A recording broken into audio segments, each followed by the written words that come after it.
Hello and welcome back. I'm from the private Audiobooks channel, and in this video, I'll be with you. The topic of this video is Become the Strongest Version of Yourself. Whether you're trying to fall asleep or commuting after work, it doesn't matter where or how you are, just put on your headphones and enjoy this audiobook video.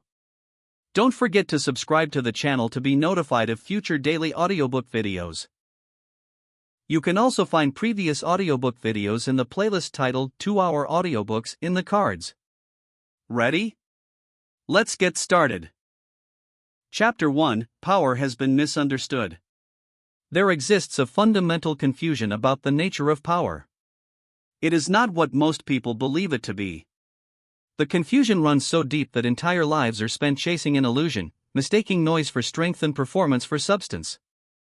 This confusion is not accidental. It has been inherited through generations of misinterpretation, passed down like a genetic flaw in understanding. Power is not external. This is the first truth that must be understood, and it is the truth most consistently ignored. When someone speaks of power, they typically point outward. They point to possessions, to positions, to the ability to make others comply. They point to bank accounts and job titles and the number of people who respond when they speak. But these are not power. These are the symptoms of something else entirely, something that may or may not have any relationship to actual power at all. The confusion begins early. A child watches adults and learns that the loud voice gets attention. The forceful gesture creates movement in a room. The aggressive stance makes others step back. These observations are not incorrect, but they are catastrophically incomplete. What the child does not see, because it cannot be seen from the outside, is the internal state of the person creating these effects. Whether that state is one of actual power or merely convincing theater. True power resides in the internal architecture of a person. It exists in the quality of their nervous system's response to pressure. It lives in the space between stimulus and reaction, in that barely perceptible moment where choice becomes possible. This is not metaphor. This is physiology translated into psychology translated into behavior. A person with actual power possesses a fundamental steadiness that does not require external validation because it does not depend on external circumstances. Consider what happens in the body when power is genuine versus when it is performed. The person performing power must constantly monitor their environment for threats to their position. Their nervous system remains activated, vigilant, ready to defend the image they have constructed. This state of constant activation is exhausting. It requires tremendous energy to maintain because it is fundamentally unstable. It is a house built on sand, and every gust of wind threatens its foundation. The person with genuine power operates from a different physiological state entirely. Their nervous system is regulated. They can move between activation and rest with fluidity. When a threat appears, they respond with precisely the energy required, neither more nor less. When the threat passes, they return to baseline without residue. This capacity for regulation is what power actually is. Everything else follows from this central fact. This is why control is not about volume or force. Control is about the ability to remain calm when every biological impulse screams for reaction. The room erupts in chaos and one person sits unchanged, not because they are suppressing their response but because their response is naturally calibrated. They are not performing calmness. They are calm. The distinction is everything. The nervous system does not lie. It cannot be fooled by intention or aspiration. Either it is regulated or it is not. Either a person can maintain their center under pressure or they cannot. This is observable, measurable, real. The person who must raise their voice to be heard is demonstrating that normal channels of communication have failed them. They are compensating for a deficit in actual presence. Their volume is inversely proportional to their power. This is not to suggest that powerful people never raise their voices or never show force. They do. But when they do, it is a choice made from a stable platform, not a reflex triggered by loss of control. The difference is subtle to observe but absolute in its implications. One is power expressing itself. The other is the absence of power trying to disguise itself. The person who must constantly prove themselves is revealing something essential about their internal state. They are seeking from outside what they have not established inside. This seeking is endless because external validation cannot build internal structure. You cannot construct a foundation from the roof down. The architecture does not work that way. Powerful people do not need to prove themselves because proof is not the game they are playing. They have already answered the only question that matters, which is whether they can trust themselves to remain stable when everything external becomes unstable. Once this question is answered internally, the external performance becomes irrelevant. Not because they are above it or beyond it, but because they have found the actual source and no longer mistake the reflection for the thing itself. This internal certainty manifests in countless small ways. It shows in the quality of someone's listening.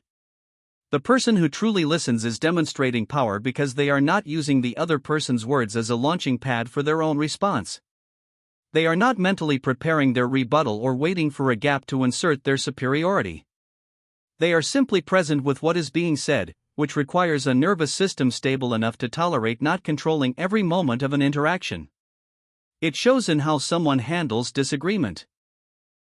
The powerful person can allow disagreement to exist without needing to immediately crush it or convert it. They can sit with the discomfort of not being agreed with because their sense of themselves does not depend on consensus. This is not stubbornness or arrogance. It is the opposite. It is the capacity to hold multiple perspectives simultaneously without fragmenting. It shows in the quality of someone's stillness. Real stillness is not the absence of movement. It is the presence of complete organization. Every system internal to the person is doing exactly what it should be doing, no more and no less. There is no excess activation looking for an outlet. There is no suppressed activation creating internal pressure. There is simply a human organism functioning at its natural level of coherence. Most people have never experienced this state for more than brief moments. They have glimpses of it, usually after some external success temporarily quiets their seeking. But the state does not hold because it was triggered by external circumstances rather than built from internal structure. As soon as the circumstances change, the state evaporates, and the seeking resumes. The person who has built actual power has reversed this equation. Their internal state remains stable regardless of external circumstances. Not because they have mastered some technique of emotional control, but because they have developed the underlying capacity for self-regulation that makes techniques unnecessary. They have become the thing that techniques attempt to simulate. This development does not happen accidentally. It requires sustained attention to internal experience rather than external results. It requires the willingness to feel what is actually happening in the body rather than what the mind insists should be happening. It requires distinguishing between the sensation of power and the performance of power, which often feel identical until examined closely. The sensation of power feels like expansion, like possibility, like having room to breathe. The performance of power feels like tension, like effort, like holding a position against potential collapse. Most people cannot tell the difference because they have never experienced the first state long enough to recognize it as distinct from the second. This is why the loudest voices in any room are rarely the most powerful. They are the most activated, which is not the same thing. Activation can create temporary compliance through sheer force of disturbance, but it cannot create lasting influence because it operates through disruption rather than resonance. People comply with the activated person to make the activation stop, not because they have been genuinely moved. The truly powerful person moves others through resonance. Their stability creates a field that others' nervous systems recognize and respond to. This is not manipulation. It is simply how nervous systems function when in proximity to each other. Regulation is contagious. Dysregulation is contagious. The person who has achieved actual internal coherence automatically creates conditions where others can access their own coherence more easily. This is why powerful people do not need to announce their power. It announces itself through the quality of presence they bring to any situation. Others feel it before any words are spoken, before any actions are taken. They feel it as a settling in their own system, a sense that perhaps they do not need to be so defended, so vigilant, so performative. The implications of this understanding are significant. It means that all the external markers of power that culture celebrates are potentially irrelevant to actual power. Wealth can exist alongside power or alongside its complete absence. The same for status, for fame, for authority. These things are tools that can be used by powerful people, but they do not create power, and their absence does not prevent it. It means that the pursuit of power through external accumulation is structurally flawed. You cannot build a nervous system through achievement. You cannot develop regulatory capacity through winning. These external pursuits might temporarily quiet the discomfort of internal instability, but they do nothing to address the instability itself. The person remains dependent on continued external success to maintain internal equilibrium, which is not equilibrium at all. Real power, the kind that does not depend on circumstances, must be built from the inside out. It must be built in the body first, in the literal physiology of the nervous system, before it can manifest in behavior and then in results. This sequence cannot be skipped. The person who tries to act powerful before becoming powerful is always performing, always effortful, always at risk of exposure. The person who understands this distinction stops asking how to appear powerful and starts asking how to become stable. These are completely different questions that lead to completely different paths. One path leads to an exhausting life of image management and defensive positioning. The other path leads to a quality of being that requires no management because it is simply what you are. This is not a comfortable realization for most people. It means that much of what they have been pursuing is beside the point. It means that the race they have been running is not the race that matters. It means starting over with a completely different understanding of what the goal actually is. But it is also liberating. Because building internal power, while difficult, is actually achievable. It does not depend on luck or privilege or being chosen by external forces. It depends only on sustained attention to internal experience and the willingness to develop the capacity for self-regulation that every human nervous system is capable of given proper conditions. The person who grasps this understanding and acts on it begins to move through the world differently. Not because they have learned new behaviors, but because their internal state has changed and behavior follows state automatically. They stop needing to prove themselves because they have nothing to prove. They stop trying to control others because they have achieved the only control that matters. They become powerful not through accumulation but through subtraction, removing everything that obscures what was always there beneath the noise. Consider how this manifests in the smallest interactions.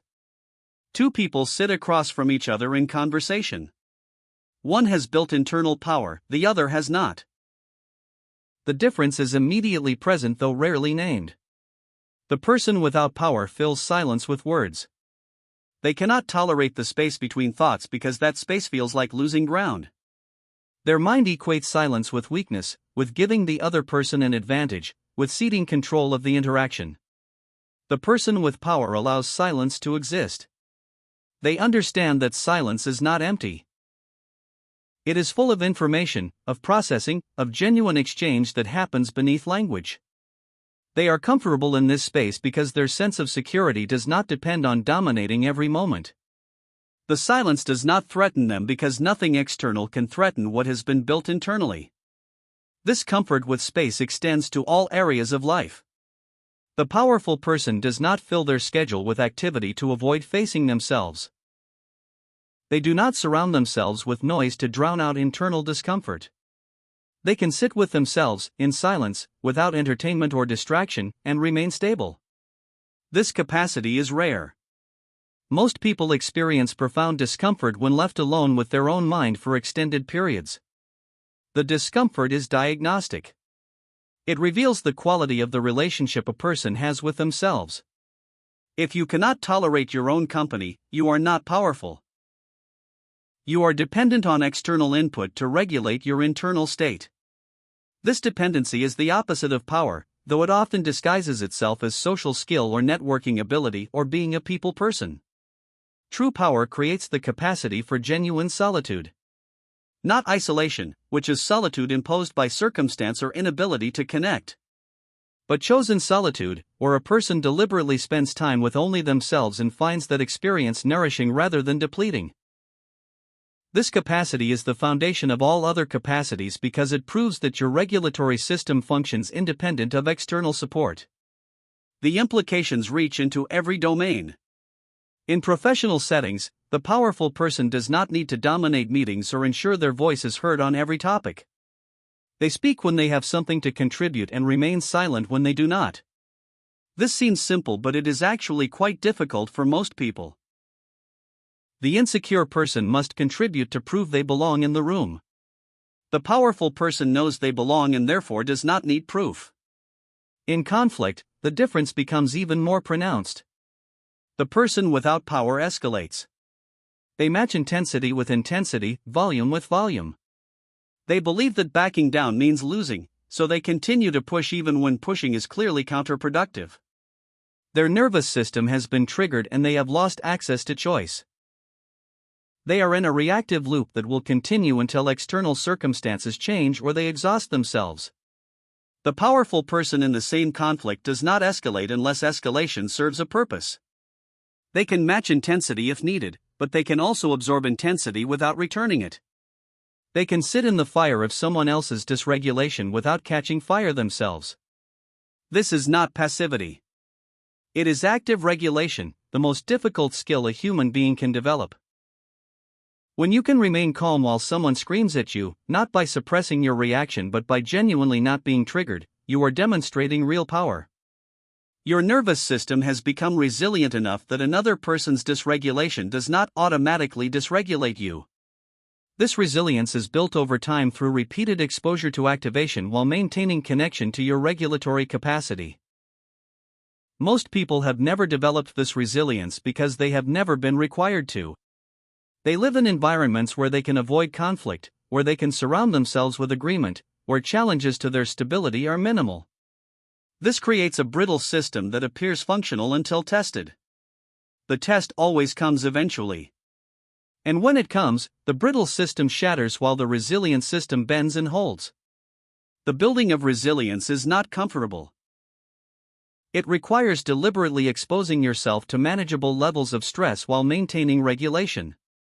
It requires feeling the activation in your body and learning to stay present with it rather than immediately acting to make it stop.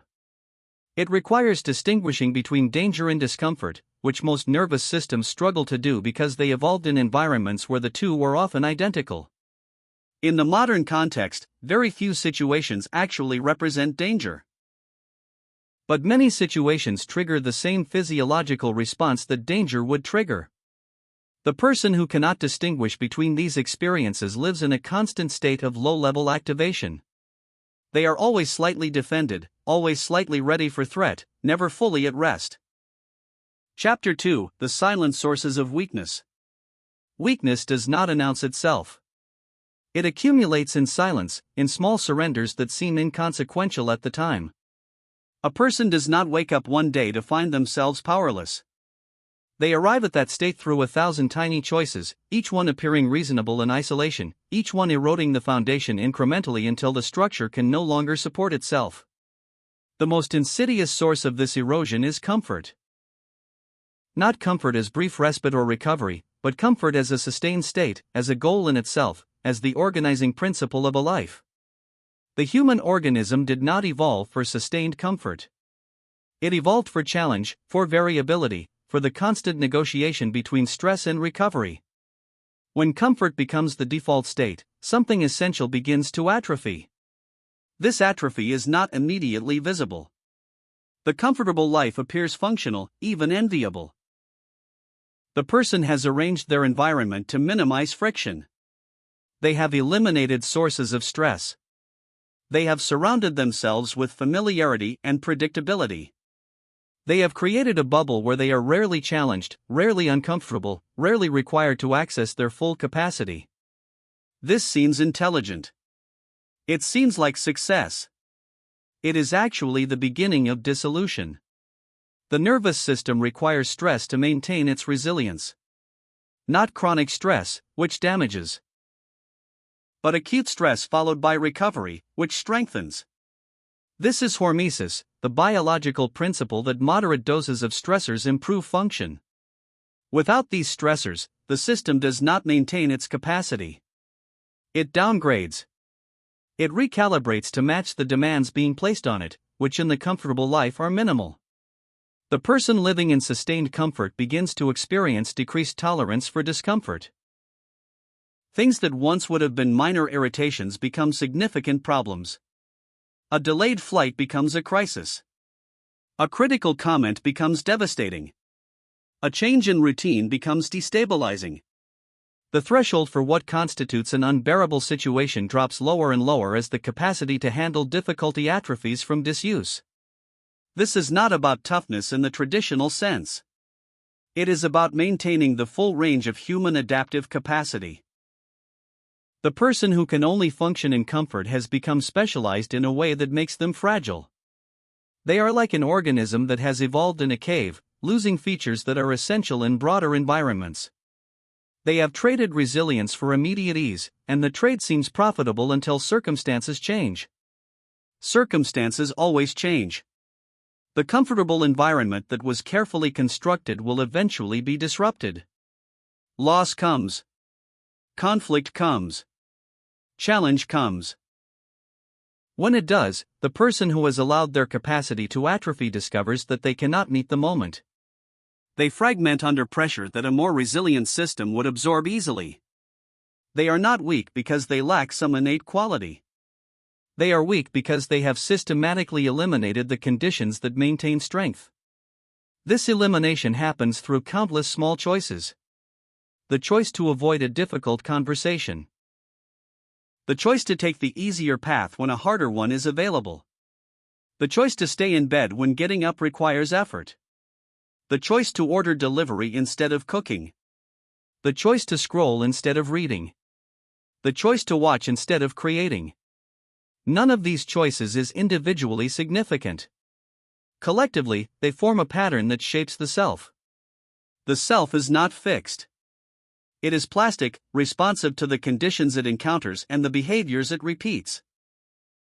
When you repeatedly choose comfort over challenge, you are training your nervous system to prefer comfort over challenge. You are teaching yourself that discomfort is to be avoided rather than engaged. You are building a person who is fundamentally oriented toward ease, and ease is incompatible with power. Power requires the capacity to do what is necessary rather than what is comfortable. The two are sometimes aligned, but often they are not. The powerful person can tolerate the gap between what they want to do and what needs to be done. They can feel the pull toward comfort and not be controlled by it. They can acknowledge that something is difficult and do it anyway. This capacity is not innate. It is built through practice, through repeatedly choosing the harder right over the easier wrong. The comfortable life provides no opportunity to build this capacity. Every system is arranged to minimize the gap between desire and fulfillment. You want food, you order it. You want entertainment, you stream it. You want validation, you post for it. The delay between wanting and having shrinks to nearly nothing. This seems like progress, like the elimination of unnecessary suffering. It is actually the elimination of necessary development. Desire that is immediately satisfied does not build capacity. It is the gap between desire and satisfaction, the time spent in wanting without having, that develops the ability to tolerate tension. The person who never experiences this gap never develops tolerance. They remain in a perpetual state of urgency, where everyone feels like a need that must be met immediately. This urgency manifests as emotional reactivity. The person who cannot tolerate tension cannot tolerate emotion. When they feel something uncomfortable, they must act immediately to discharge the feeling. They snap at someone. They eat something. They buy something. They consume something. The behavior varies, but the pattern is identical. Feel discomfort, act immediately to reduce discomfort, return to baseline. No capacity to sit with the feeling, to examine it, to let it move through without reacting to it. Emotional reactivity is weakness disguised as authenticity. The reactive person believes they are being honest, being real, expressing what they genuinely feel. They are actually demonstrating that their feelings control them rather than them controlling their feelings. Control here does not mean suppression. It means the capacity to feel something fully while maintaining choice about whether and how to act on it. The powerful person feels anger without becoming angry. They register the physiological activation that accompanies the emotion, they understand what triggered it, and they decide consciously whether action is warranted. The weak person feels anger and becomes it. They are hijacked by the emotion, swept into reactivity, their behavior determined by their nervous system's activation rather than by conscious choice. This hijacking happens because the nervous system has been trained to respond to activation with immediate discharge. The person has never learned to tolerate the buildup of emotional energy without releasing it. They are like a pressure cooker with no ability to regulate temperature. As soon as pressure builds, it must be released or the system feels like it will explode. The sensation of near explosion is not reality. It is simply unfamiliarity with activation. The person who is not accustomed to holding emotion experiences any emotion as overwhelming. Their threshold is so low that normal human feelings register as emergencies. This is the result of systematic avoidance of emotional experience in the service of maintaining comfort. When you avoid feeling, you do not eliminate the feelings. You simply ensure that when they do arise, you have no capacity to work with them. They control you completely because you have never practiced being with them. You have practiced avoiding them, which is the opposite skill. Avoidance creates weakness. Presence creates strength. Building emotional capacity requires deliberately feeling things without acting on them. You feel angry and you sit with the anger. You feel afraid and you sit with the fear. You feel sad and you sit with the sadness. You do not distract yourself, do not numb yourself, do not discharge the energy through reactive behavior. You simply allow the feeling to be present and notice that you survive it. This practice is difficult initially because the sensations are unfamiliar and interpreted as dangerous. The body activates and the mind generates stories about what the activation means. It means something is wrong. It means you are not okay. It means you need to do something immediately. These stories are not accurate. They are simply the mind's attempt to make sense of sensations it does not recognize. As you practice sitting with activation, you learn that the sensations peak and then subside on their own. You do not have to do anything. The emotion moves through like weather. It arrives, it intensifies, it passes. This understanding is transformative because it reveals that you are not your emotions. You are the space in which emotions arise and pass. This distinction is the foundation of emotional power. The person who has never made this distinction lives at the mercy of their emotional weather. A feeling arises and they believe they must act on it because they cannot distinguish between feeling and self. When they feel angry, they believe they are angry, which means they must express anger to be authentic. When they feel afraid, they believe they are afraid, which means they must avoid the feared thing to be safe. This confusion between feeling and identity creates a life of reaction rather than choice. The person is blown by emotional winds they cannot predict or control. They look back at their own behavior and wonder why they acted as they did. They apologize for outbursts they could not prevent. They are consistently surprised by their own reactions because they do not understand that reactions are conditioned patterns, not inevitable responses. Every pattern can be changed through attention and practice. The person who reacts angrily to criticism has trained that reaction through repetition. At some point, probably early in life, reacting with anger worked to deflect criticism or protect a fragile sense of self. The reaction was reinforced and became automatic. Now it happens before conscious thought, and the person experiences it as something that happens to them rather than something they do.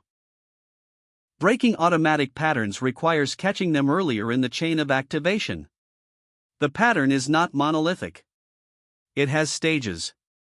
There is the triggering event, the interpretation of the event, the beginning of physiological activation, the intensification of activation, and then the behavioral response. Most people only become aware at the final stage, when they are already acting out the pattern. The work is to move awareness backward through the chain. To notice the activation before it becomes behavior. To notice the interpretation before it generates activation. To notice the triggering event before interpretation solidifies. Each step backward represents an earlier point of intervention, a moment where choice becomes possible. This is not about controlling your emotions. It is about not being controlled by them. It is about maintaining your capacity for choice even in the presence of strong feeling. The person who can do this has access to emotional information without being overwhelmed by emotional activation. They can feel fear and act courageously. They can feel anger and respond with precision. They can feel sadness and remain functional. The inability to do this is not a character flaw. It is a capacity that was never developed, usually because the environment that would develop it was never present. If you grew up in an environment where emotions were either suppressed or explosively expressed, you never learned the middle path of feeling without reacting. You learn to bottle or explode, neither of which builds capacity. Building that capacity now requires creating conditions that your development originally lacked. It requires practice feeling without acting. It requires learning to identify emotions accurately. It requires distinguishing between the sensation of an emotion and the story about what the emotion means. It requires discovering that you can feel things you were taught were unbearable and not only survive but function effectively while feeling them. This discovery changes everything. Once you know that no emotion can actually overwhelm you, that you have the capacity to feel anything without being destroyed by it, you stop organizing your life around emotional avoidance. You stop making decisions based on what will keep you comfortable. You start making decisions based on what is actually important, and you discover you can tolerate whatever feelings those decisions generate. This is power. Not the absence of feeling, but the capacity to feel fully while maintaining agency. Not emotional suppression, but emotional resilience. Not pretending you are not affected, but being able to function effectively whether you are affected or not. The difference between these states is the difference between actual strength and performed strength. Performed strength requires constant effort to maintain the appearance of control. Actual strength is simply the presence of capacity that does not require performance. The person with performed strength is always at risk of being exposed by circumstances that pierce their defenses. The person with actual strength has no defenses to maintain because they have built capacity where defenses once were necessary. This building of capacity brings us to the third silent source of weakness, which is the absence of discipline. Discipline is widely misunderstood as forcing yourself to do things you do not want to do. This misunderstanding makes discipline seem oppressive, joyless, a form of self-punishment. Real discipline is none of these things. Real discipline is the alignment of action with intention across time. It is doing what you said you would do when you said you would do it, regardless of whether you feel like doing it in the moment. This capacity for consistency independent of feeling is essential to building anything meaningful. Without it, you are subject to the fluctuations of mood and circumstance, achieving only what happens to align with how you feel on any given day. The undisciplined person lives in a state of perpetual negotiation with themselves. Should I work out today?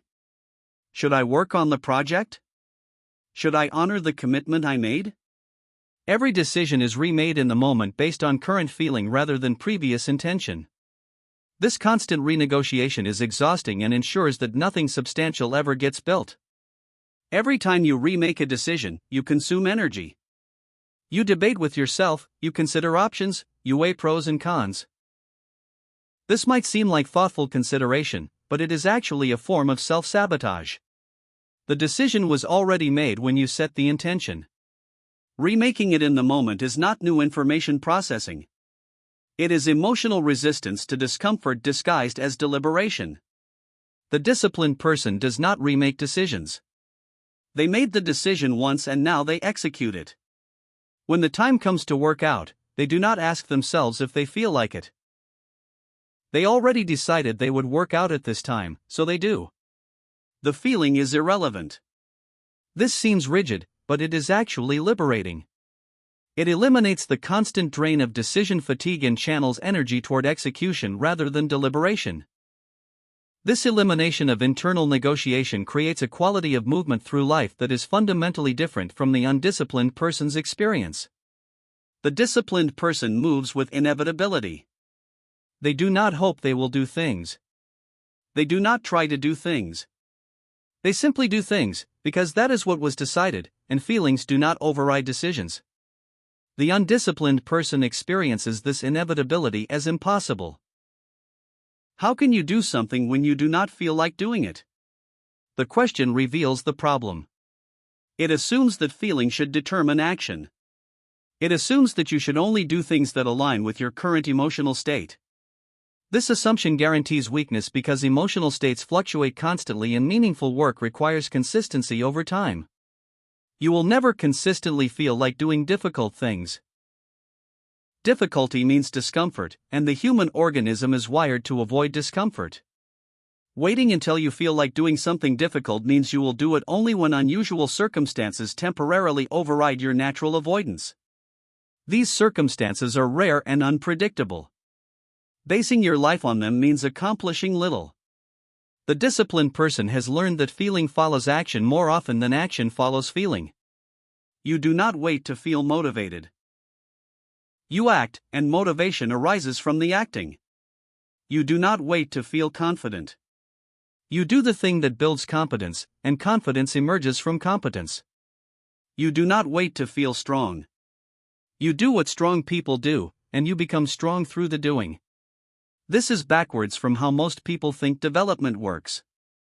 They believe you must become something before you can do what that thing does. You must become confident before you can act confidently. You must become strong before you can do strong things. This belief keeps people waiting for an internal state change that will never come through waiting. State changes come through behavior change. You become what you repeatedly do. If you repeatedly do disciplined things, you become disciplined. If you repeatedly do courageous things, you become courageous. If you repeatedly do honest things, you become honest. The self is not a fixed entity that determines behavior. It is a pattern of behavior that hardens into identity through repetition. This means you can change the self by changing behavior. Not by trying to feel different or think different or believe different, though those may follow. But by doing different. By acting in alignment with the self you intend to become rather than the self you currently are. This gap between current self and intended self is where growth occurs, and it is always uncomfortable because you are acting beyond your current capacity. The undisciplined person will not tolerate this discomfort. They retreat to behaviors that match their current capacity, which means their capacity never expands. They remain who they are because they will only do what who they are would do. This is a closed loop that feels safe but ensures stagnation. The disciplined person has learned to tolerate the discomfort of acting beyond current capacity. They understand that feeling like an imposter means they are growing. They understand that feeling awkward means they are learning. They understand that feeling uncertain means they are in territory where development is possible. Rather than retreating from these sensations, they have learned to interpret them as signs they are on the right path. This reinterpretation of discomfort is crucial. Most people interpret any discomfort as evidence they are doing something wrong. They should feel good. If they do not feel good, they should stop and do something else. This interpretation makes sense for acute danger but is catastrophic for development. Development always involves discomfort. If you stop whenever you feel discomfort, you stop developing. The disciplined person has learned to distinguish between the discomfort of growth and the pain of damage. Growth discomfort is characterized by challenge that is difficult but manageable. You can do the thing, it just requires sustained effort. Damage pain is characterized by something being fundamentally wrong, your body signaling that continuing will cause harm. These signals are different in quality though sometimes confused. The person who is not accustomed to effort may interpret effort as damage. Their nervous system screams that something is wrong when actually something is just hard. Learning to distinguish these signals accurately is essential to developing discipline because it allows you to push into real growth while respecting actual limits. Without this distinction, people either push too hard and injure themselves or do not push hard enough and never develop. The undisciplined person typically does not push hard enough. They interpret the first sensation of difficulty as a signal to stop.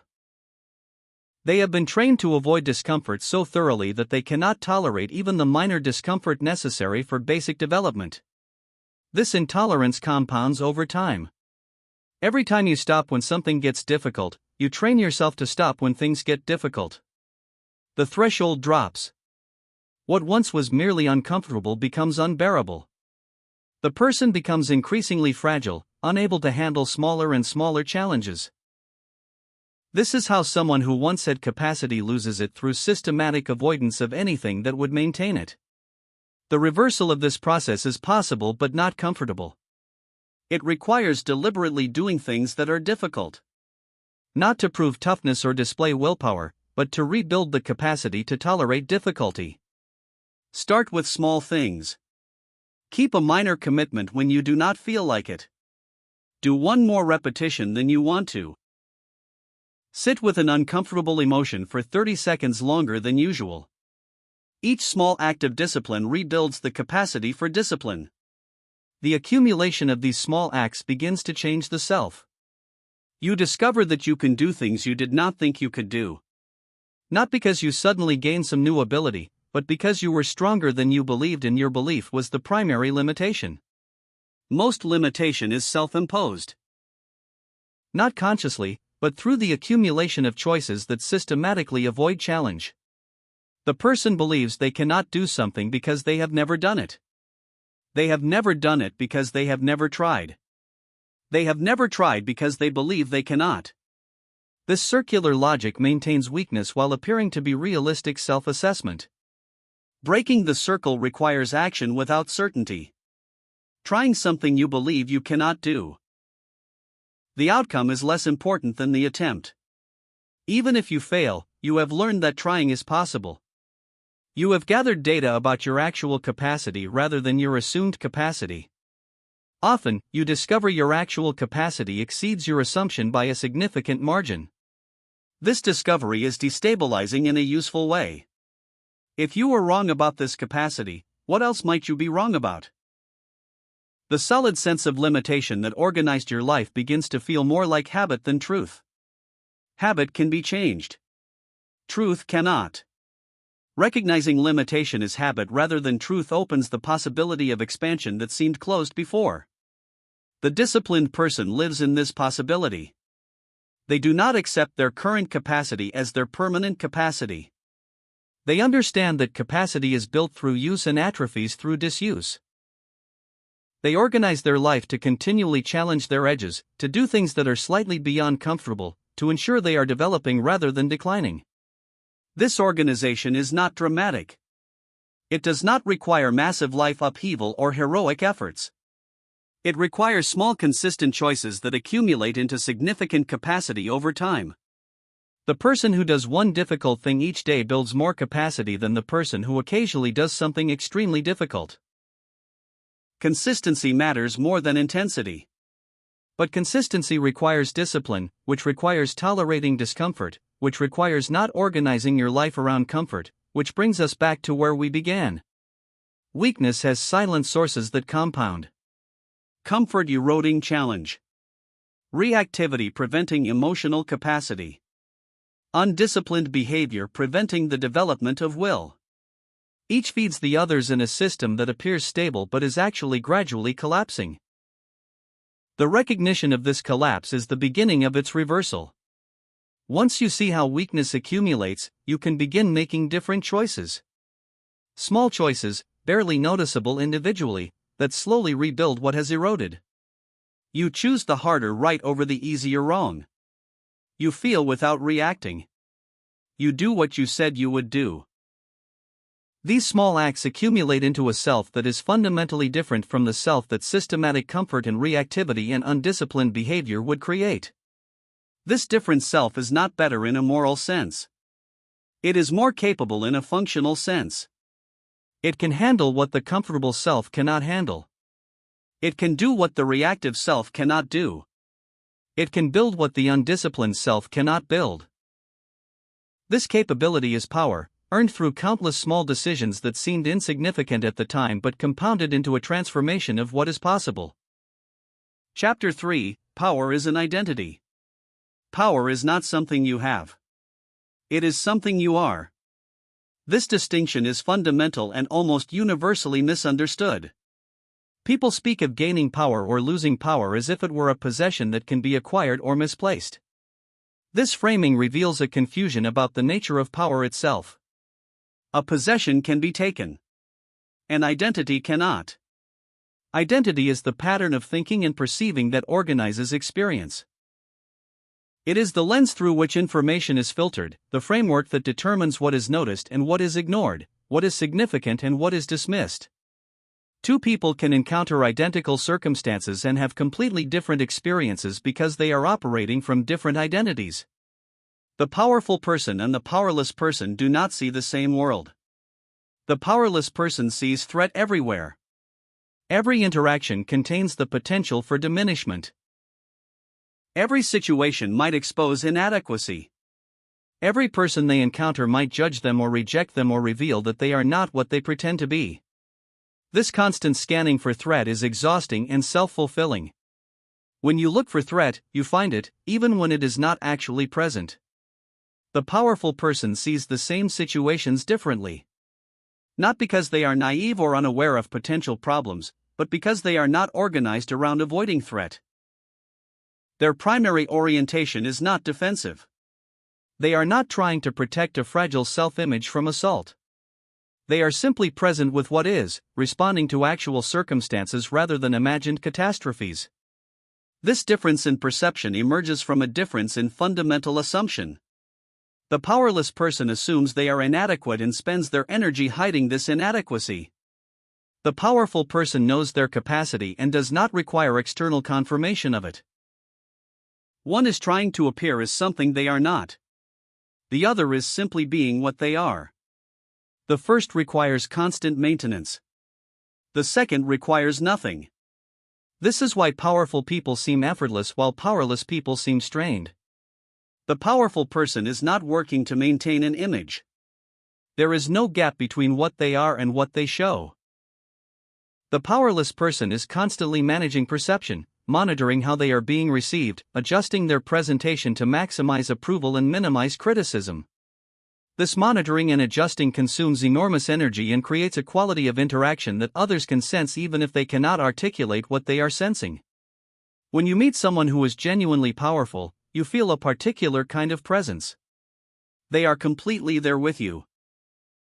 Not performing presence, not demonstrating attentiveness, but actually present. This presence is rare because most people are not present. They are managing themselves while interacting with you. Part of their attention is on you, but a larger part is on monitoring their own performance. The powerful person has no performance to monitor. They are not trying to be impressive or likable or any other quality. They are simply themselves, and this simplicity creates a space where actual connection becomes possible. The other person can relax because they sense they are not being evaluated. They are not part of a game where the powerful person is trying to win something. They are simply two humans in interaction, one of whom happens to be stable enough that their stability invites the other into stability as well. This quality of interaction reveals something essential about how powerful people think. They do not think in terms of winning and losing. They do not approach interactions as competitions where someone must dominate and someone must submit. They understand that most situations are not zero-sum. Another person's success does not require their failure. Another person's recognition does not diminish their value. The powerless person cannot think this way. They experience life as fundamentally competitive. Resources are scarce. Attention is limited. If someone else is receiving praise, that is praise that could have gone to them. If someone else is succeeding, that success highlights their failure. Every situation is evaluated in terms of relative position. Are they winning or losing? Are they ahead or behind? Do they have more or less than others? This comparative thinking is a trap that ensures perpetual dissatisfaction. There will always be someone with more.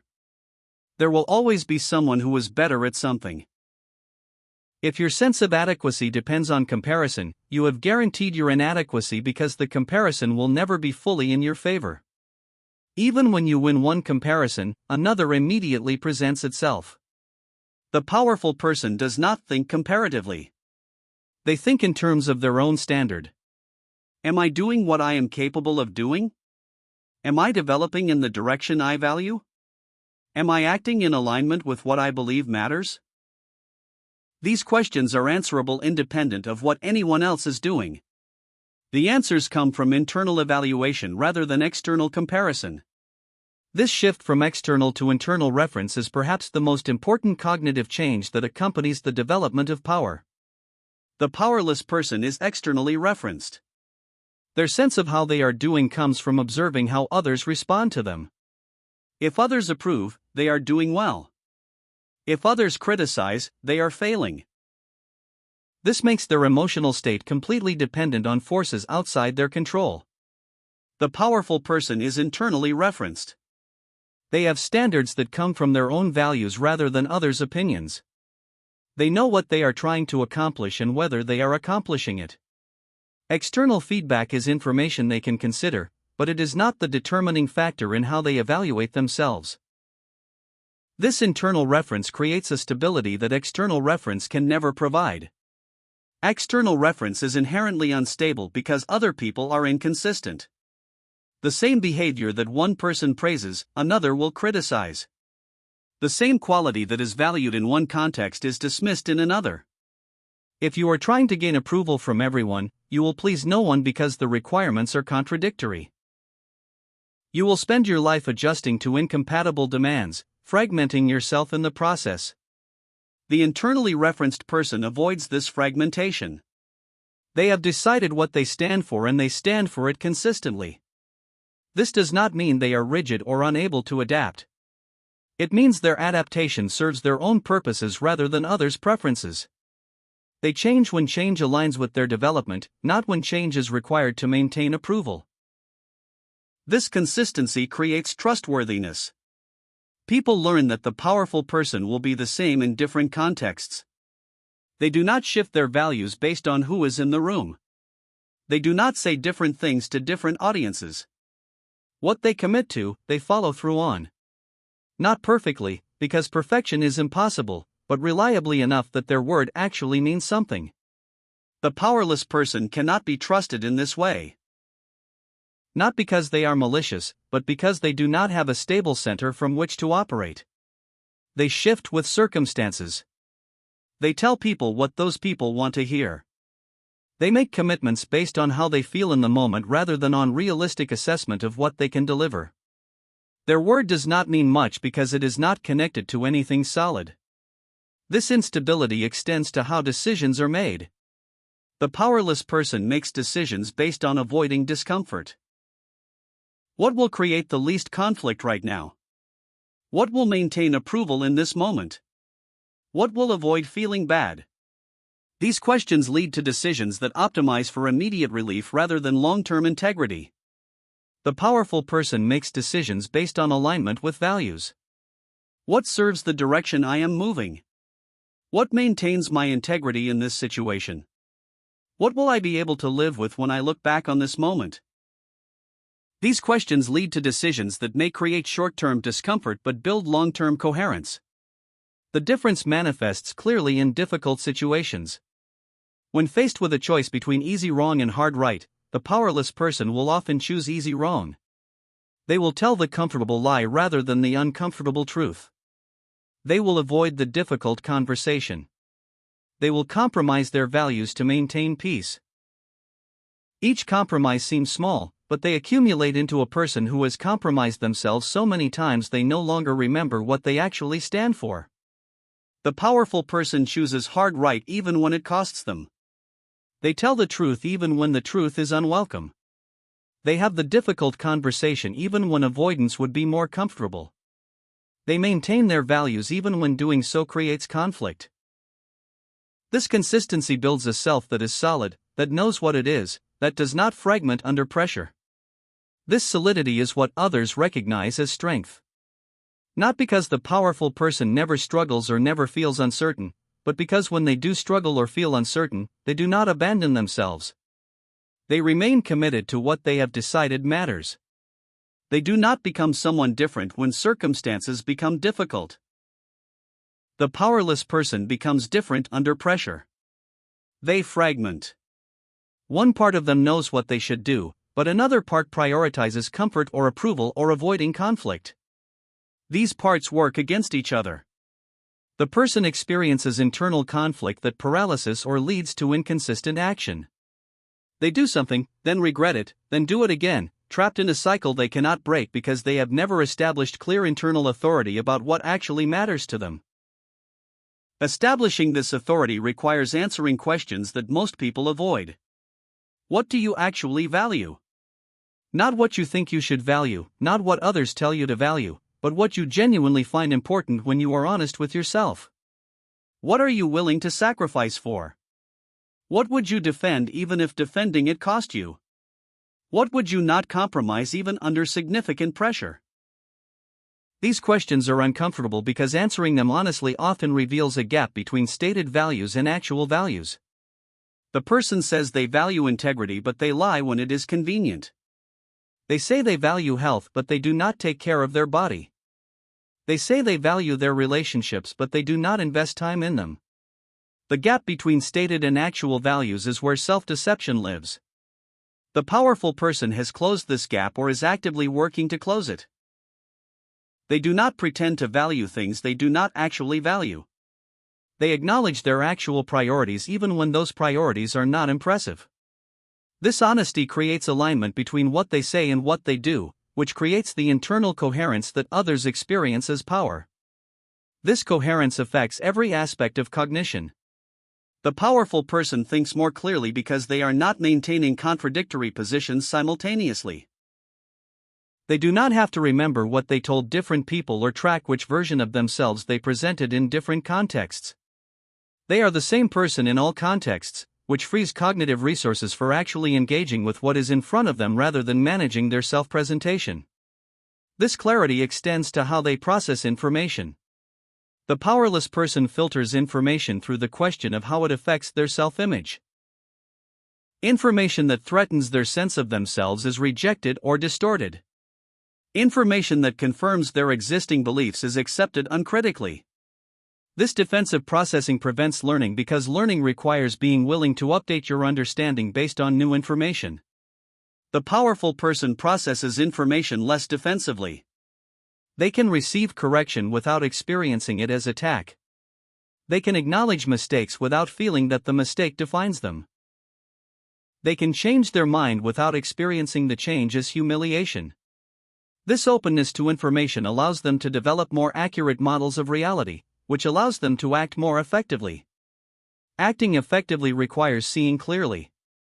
If your perception is distorted by defensiveness, your actions will be based on distortion rather than reality. You will solve problems that do not exist while missing problems that do. You will optimize for maintaining your self-image rather than achieving your actual goals.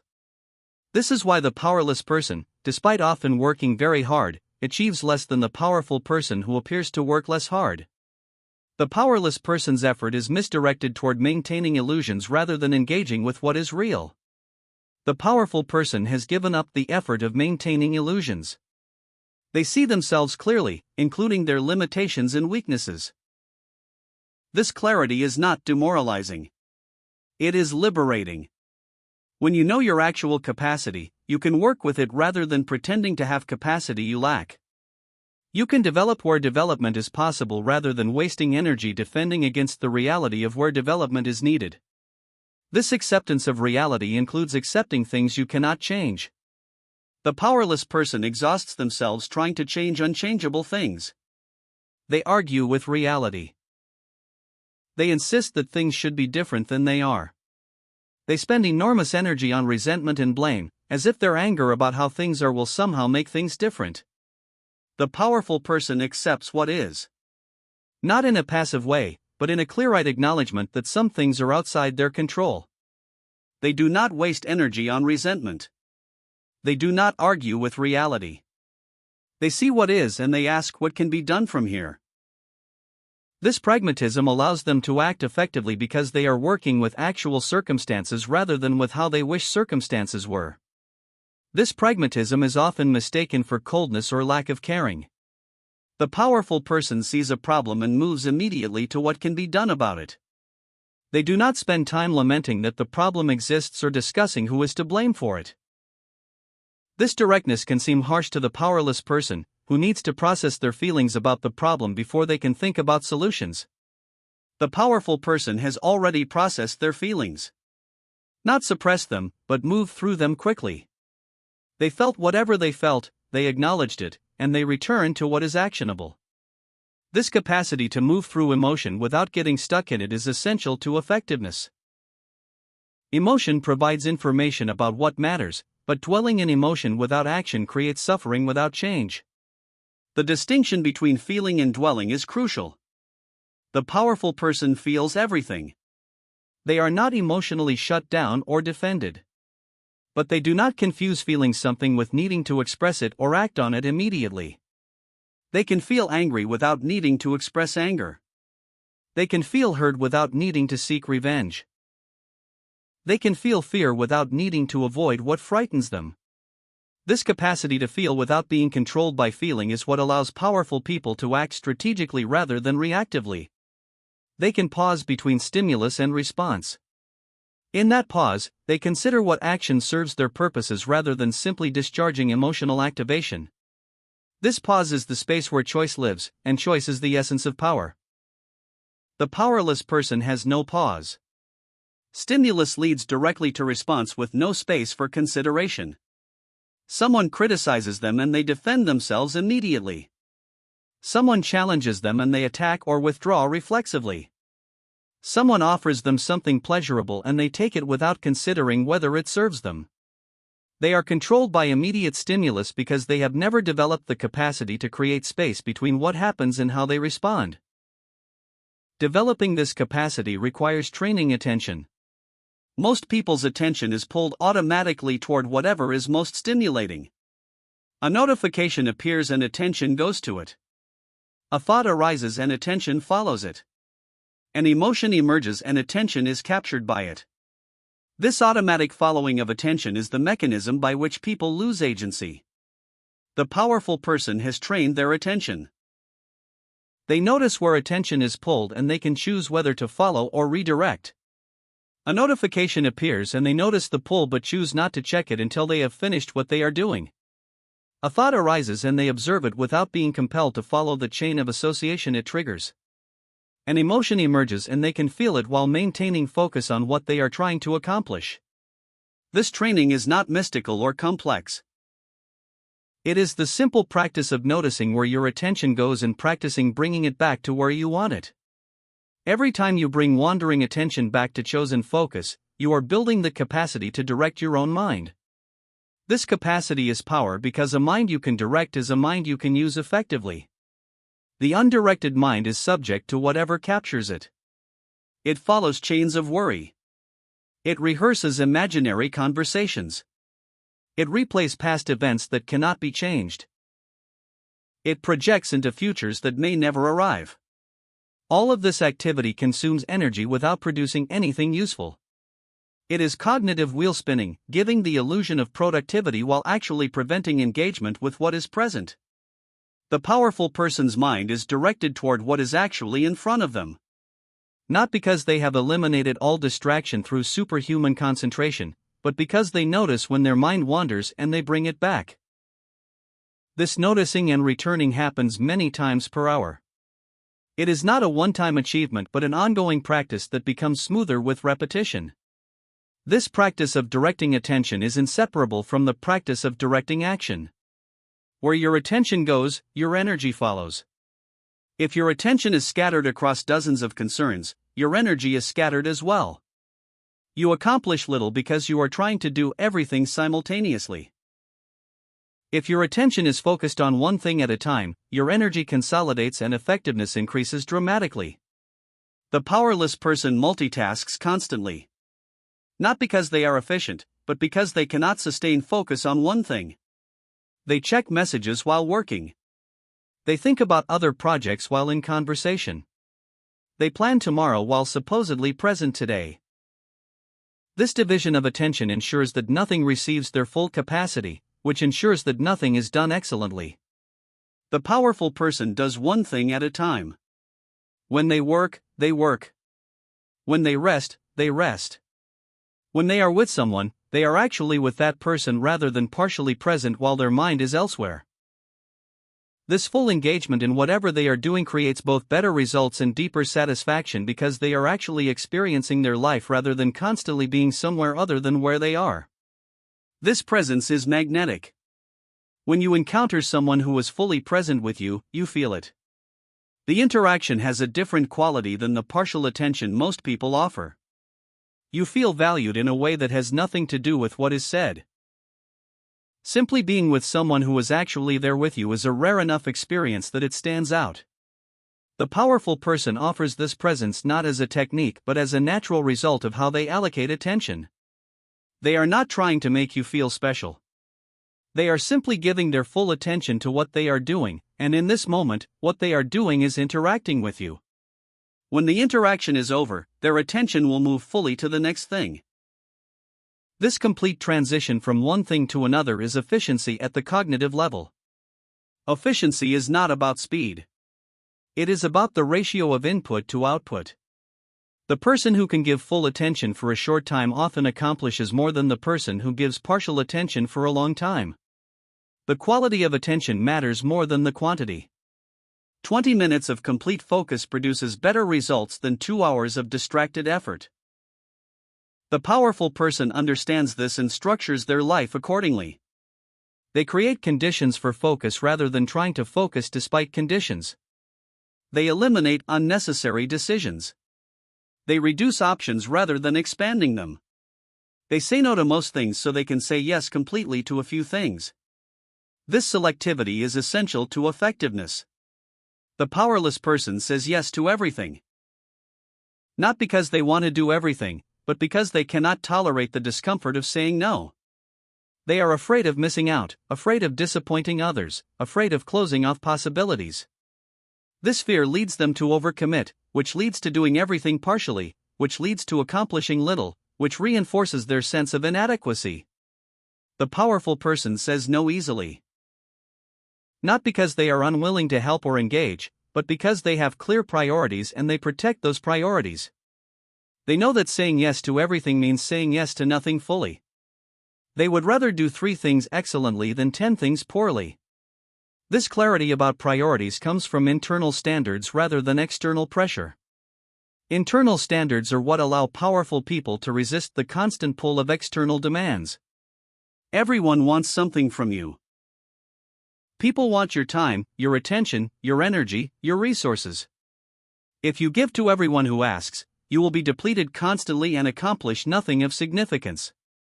You must have a way to evaluate requests that is based on your own priorities rather than the intensity of the request or the persuasiveness of the person making it. The powerless person has no such filter. A request comes and they feel obligated to fulfill it. Someone is upset with them and they feel compelled to fix it. Someone wants their time and they feel guilty refusing. This responsiveness to external pressure ensures they never have time or energy for what actually matters to them because they are constantly responding to what matters to everyone else. The powerful person has learned that you cannot please everyone and that trying to do so guarantees pleasing no one, least of all yourself. They have made peace with the fact that some people will be disappointed or upset. They have accepted that you cannot maintain everyone's approval while maintaining your own integrity.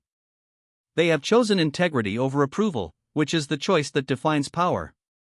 This choice is made not once but continuously. Every day presents situations where you must choose between what serves your values and what maintains approval. The powerful person consistently chooses values. Not perfectly, not without difficulty, but consistently enough that their life reflects their priorities rather than others' expectations. This consistency over time is what builds identity. You become what you repeatedly do. If you repeatedly choose integrity over approval, you become a person of integrity. If you repeatedly choose courage over comfort, you become courageous. If you repeatedly choose focus over distraction, you become focused. Identity is not discovered. It is built through accumulated choices. The powerless person is waiting to discover who they are. They believe identity is hidden somewhere inside them, and if they search long enough or deeply enough, they will find it. This belief keeps them passive, waiting for revelation rather than actively building what they want to become. They do not realize that who they are is being created in every moment through what they choose to do. The powerful person knows this. They know they are creating themselves through their choices. They take responsibility for that creation. They are not waiting to find themselves. They are building themselves deliberately through the choices they make about how to spend attention, how to spend time, how to respond to what happens. This active stance towards self-creation is itself power because it moves them from passenger to driver of their own life. Driving your own life requires knowing where you are trying to go. The powerless person has vague aspirations but no clear direction. They want to be happy, successful, respected. These desires are too general to guide action. Without specific direction, every option seems equally valid or equally questionable. The person drifts, reactive to circumstances rather than steering toward any particular destination. The powerful person has specific direction. Not a rigid plan that cannot adapt, but a clear sense of what they are building toward. This direction comes from values that have been examined and chosen rather than absorbed unconsciously from culture or family. They know what matters to them and they organize their life around it. This organization creates momentum because energy is no longer scattered across incompatible purposes. Momentum is the accumulated force of consistent action in a chosen direction. The powerful person has momentum. They are moving somewhere specific, and that movement builds on itself. Each day's action makes the next day's action easier because capacity is being built and direction is being reinforced. The powerless person has no momentum. They start and stop, change direction frequently, pursue one thing until it becomes difficult, then switch to something else. Nothing accumulates. Each day begins from zero. Building momentum requires staying with difficulty long enough to move through it rather than around it. Everything worthwhile involves passing through a phase where it is hard and results are not yet visible. The powerless person quits during this phase. They interpret the difficulty as evidence they are on the wrong path. They look for an easier way, not realizing that every way has this difficult phase and avoiding it means never building anything significant. The powerful person expects difficulty and is not discouraged by it. They understand that difficulty is not a sign of being on the wrong path. It is often a sign of being on exactly the right path, in the territory where real development happens. They persist through the difficult phase, and on the other side they find capacity they did not have before. This capacity becomes part of who they are, available for the next challenge. This is how power accumulates. Not through avoiding challenge, but through moving through it. Each challenge met and overcome adds to capacity. Each difficult choice made in favor of integrity strengthens integrity. Each moment of presence practiced deepens presence. The self becomes more capable through use, like a muscle that grows stronger through resistance. The powerless person believes capacity is something you are born with. Either you have it or you do not. This belief is comforting because it means their current limitations are not their fault. But it is also imprisoning because it means those limitations are permanent. If you believe capacity is fixed, you will never attempt to expand it. The powerful person knows capacity is built. They were not born powerful. They became powerful through countless choices that, at the time, felt difficult and uncertain. They built what they wanted to become rather than accepting what they were given. This building continues throughout life because capacity that is not maintained atrophies. Power is not a destination. It is a practice, engaged in daily, that creates and recreates the self that is capable of living powerfully. Chapter 4. Building Mental Resilience. Most people believe resilience is about toughness. About gritting your teeth and pushing through. They think of it as a kind of armor you wear against the world, a shield that protects you from difficulty. This understanding is incomplete. Resilience is not something you put on. It is something you become. And it does not come from resistance.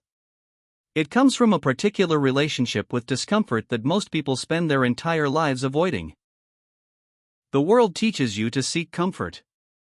Every system around you is designed to minimize friction, to smooth edges, to make things easier. This is not inherently wrong. Comfort has its place. But when comfort becomes the default setting of your existence, when you organize your life around avoiding what is difficult, you do not build strength. You build fragility. You become someone who can only function under ideal conditions. And life does not offer ideal conditions. True resilience begins with a simple but profound shift. It begins when you stop treating discomfort as a problem to be solved and start treating it as information to be processed. Discomfort is not your enemy. It is a signal. It tells you where your edges are. It shows you where growth is possible. Most people interpret this signal as a command to retreat. They feel the discomfort and immediately begin looking for the exit. This is the pattern that keeps you small. Consider the person who avoids difficult conversations.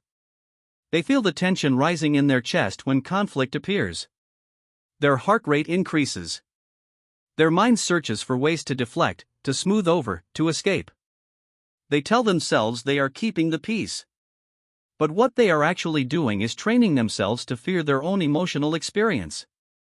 Each time they avoid the discomfort, they reinforce a neural pathway that says this feeling is dangerous. Over time, their window of tolerance shrinks. What once required a genuine threat now gets triggered by the smallest disagreement.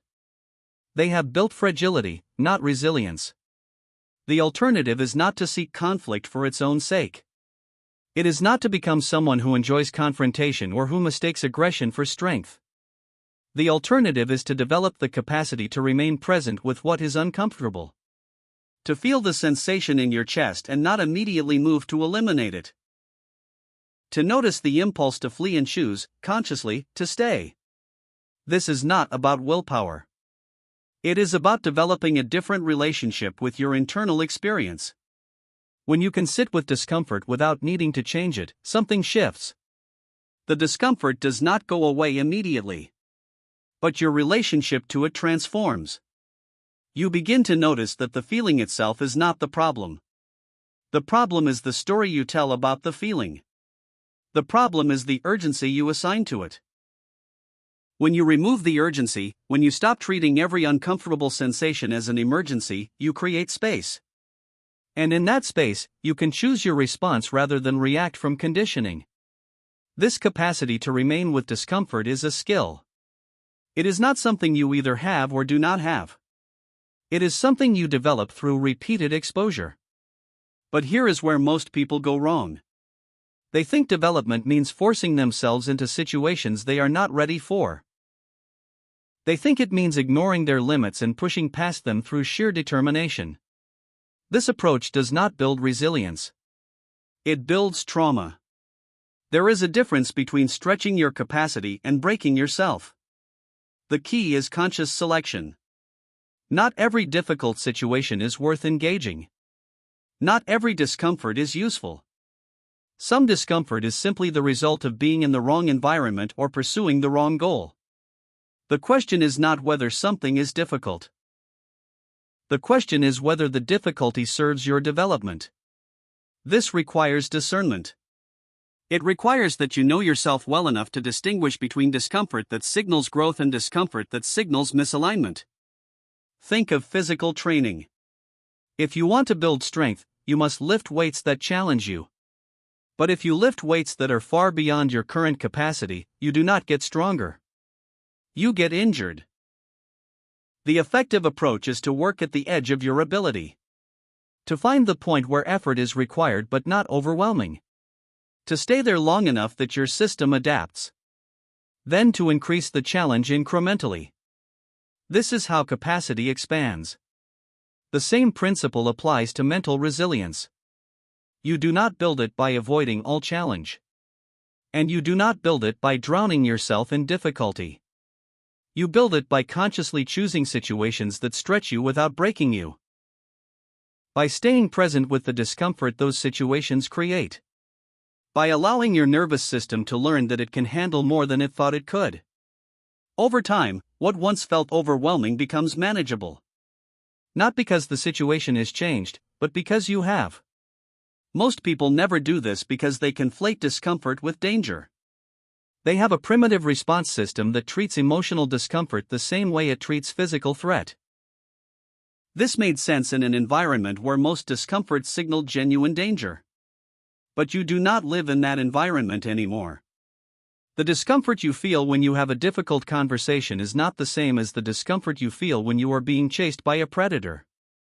But your nervous system does not always know the difference. It responds the same way. Fight, flight, freeze.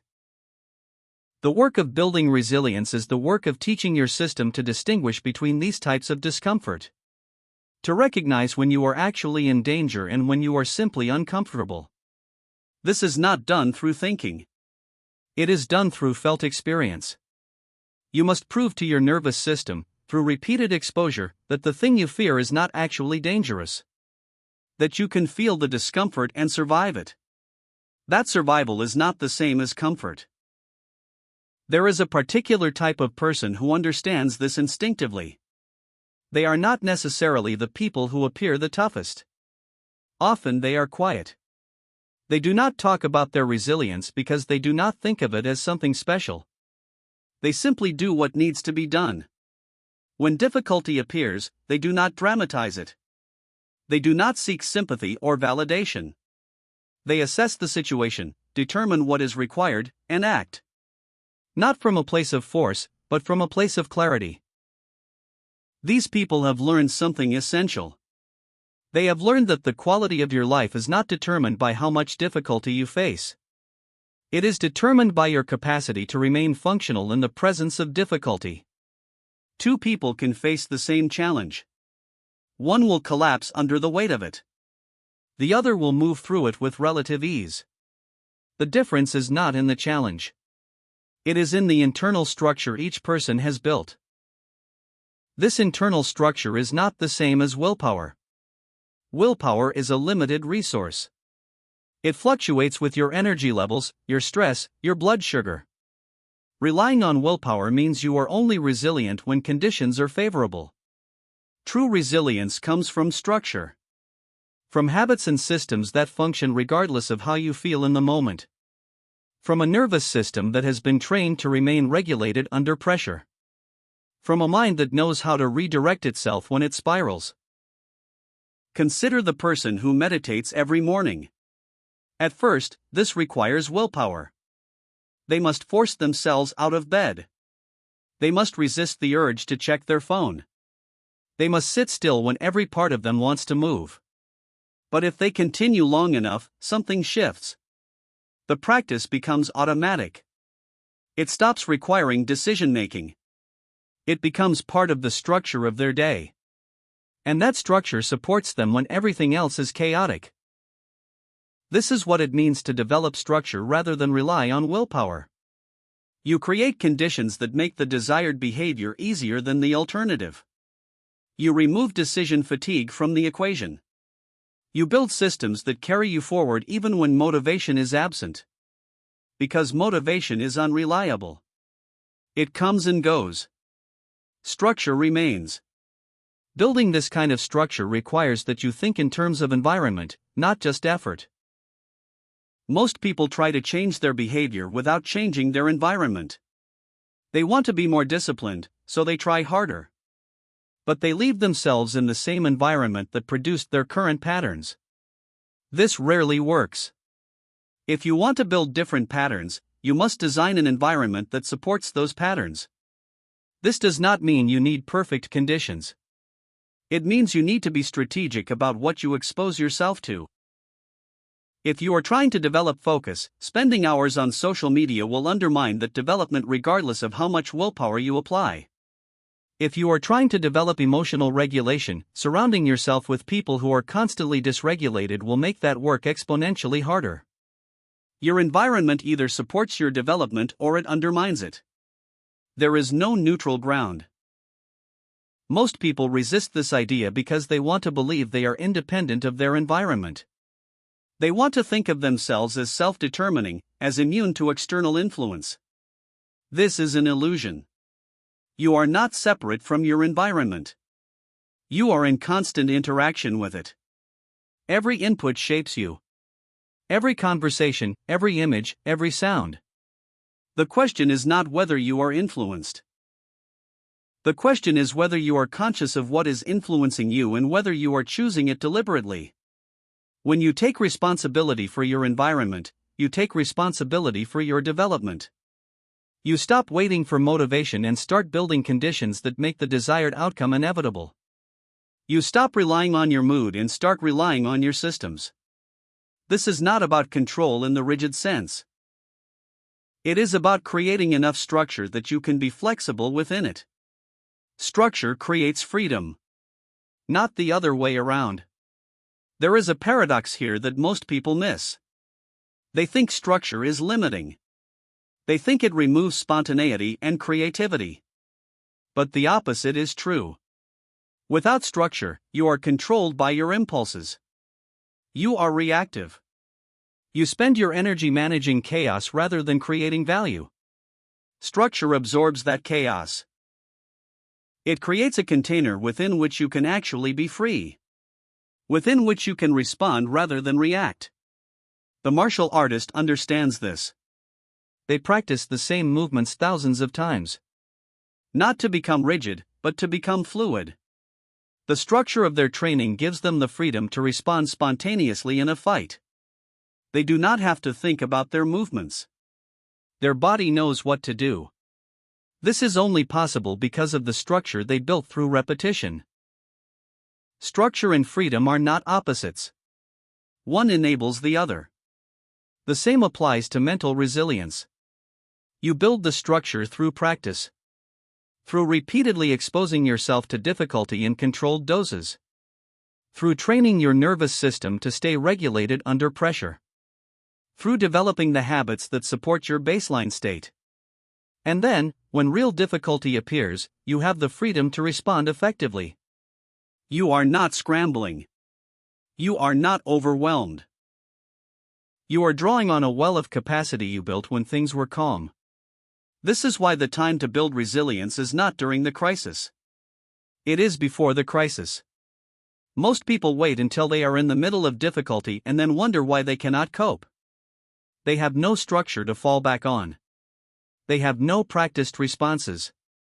They are trying to build the foundation while the house is on fire. This does not work. You build the foundation in times of relative stability so that it can support you when stability disappears. Think of sleep. Most people know they should sleep well. But they do not treat it as a priority until they are already exhausted. By then, it is too late. The damage is done. Their cognitive function is impaired. Their emotional regulation is compromised. They are operating from a deficit. The time to prioritize sleep is before you are exhausted. The time to build the habit is when you still have the energy to make good decisions. The same principle applies to every aspect of resilience. You do not build emotional regulation in the middle of a breakdown. You build it through daily practice when you are relatively stable. You do not develop focus when you are overwhelmed with deadlines. You develop it through consistent practice when the pressure is low. You are not building for today. You are building for the version of today that includes unexpected difficulty. This requires a shift in how you think about time. Most people are obsessed with immediate results. They want to see the payoff of their effort right now. But resilience is not built in a day. It is built through accumulated micro-efforts over time. Each time you choose to sit with discomfort instead of avoiding it, you are making a deposit. Each time you maintain your practice even when you do not feel like it, you are strengthening the structure. The results are not immediately visible. But they are cumulative.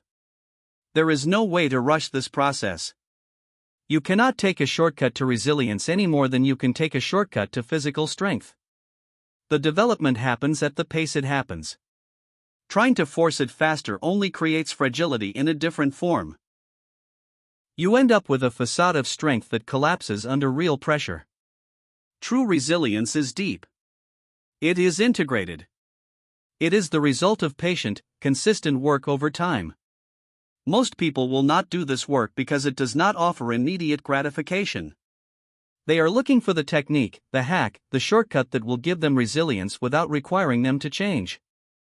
This does not exist. There is no technique that can replace the foundational work of developing your capacity to be with what is difficult. You can learn strategies. You can acquire tools. But unless you build the internal structure, those strategies and tools will not hold when you need them most. The person who has built this structure moves through the world differently. They do not avoid difficulty, but they also do not seek it out for its own sake. They have a calm relationship with challenge. When it appears, they engage with it directly and efficiently. They do not waste energy on resistance or complaint. They assess what is required and do it. Not because they are special, but because they have trained themselves to function this way. This is not a state you arrive at and then maintain effortlessly. It requires ongoing practice. The structure you built can atrophy if you stop reinforcing it. The capacity you developed can diminish if you stop using it. Resilience is not a permanent achievement. It is a living quality that must be tended. This is not a burden. It is simply the nature of being alive. Everything that lives requires maintenance. The question is not whether you will face difficulty. You will. The question is whether you will face it with the internal resources necessary to move through it without being destroyed by it. Whether you will have built the capacity to remain centered when everything around you is chaotic. Whether you will have developed the structure that allows you to function regardless of conditions. This is not about becoming invincible. It is about becoming reliable. To yourself, first. And through that, to others. When you are reliable to yourself, when you know you can trust yourself to handle what comes, a particular kind of peace emerges.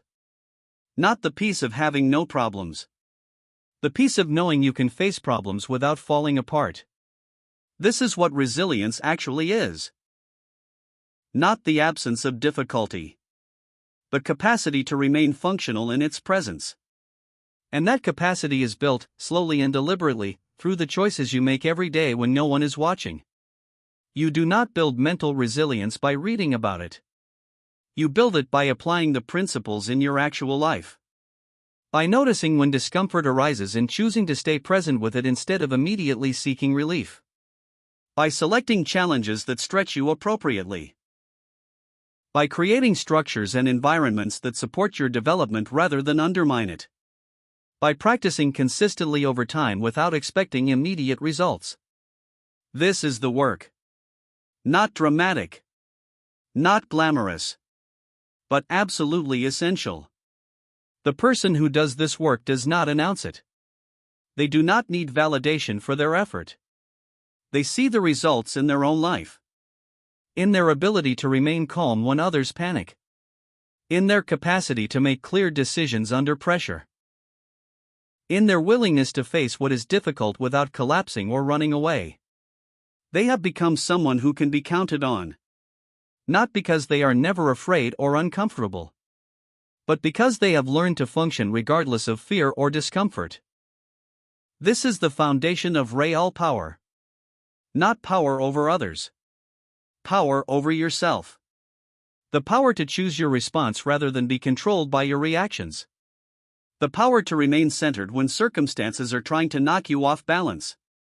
The power to continue moving forward when everything in you wants to stop. This power is not given. It is built. And it is built through the unglamorous, repetitive work of staying with what is difficult long enough to prove to yourself that you can handle it. You begin where you are. With the capacity you have right now. You do not compare yourself to others. You do not judge yourself for not being further along. You simply start. You choose one area where you habitually avoid discomfort and you practice staying present with it. You notice the impulse to flee and you choose to remain. You do this again tomorrow. And the day after. Over time, your capacity expands. What once felt unbearable becomes tolerable. What once felt overwhelming becomes manageable. This is not transformation through force. It is transformation through patient, consistent engagement with reality as it is. Through a willingness to be uncomfortable in service of becoming more capable. Through the understanding that strength is not about never struggling. It is about having the internal structure to continue functioning while you struggle. And that structure is available to anyone willing to do the work of building it. Chapter 5. Emotional Power and Control. There is a widespread misunderstanding about emotional control. Most people believe it means suppressing what they feel. They think of it as a kind of internal censorship, a way of pretending certain emotions do not exist. They see someone who appears calm and assume that person has no emotional life, that they have somehow numbed themselves to feeling. This is not control. This is avoidance. And avoidance always creates pressure. What you refuse to acknowledge does not disappear. It simply goes underground, where it operates outside your awareness, shaping your behavior in ways you cannot see. True emotional power begins with a different premise. It begins with the recognition that emotions are not the problem. They are data. Every emotion you experience contains information about your relationship to what is happening. Fear tells you that you perceive a threat. Anger tells you that a boundary has been violated. Sadness tells you that you have experienced loss. These are not malfunctions. They are signals. The question is not how to stop feeling them. The question is how to interpret them accurately and respond to them effectively. Most people never develop this capacity because they are afraid of their own emotional experience. They have been taught that certain emotions are bad, that feeling them means something is wrong with them.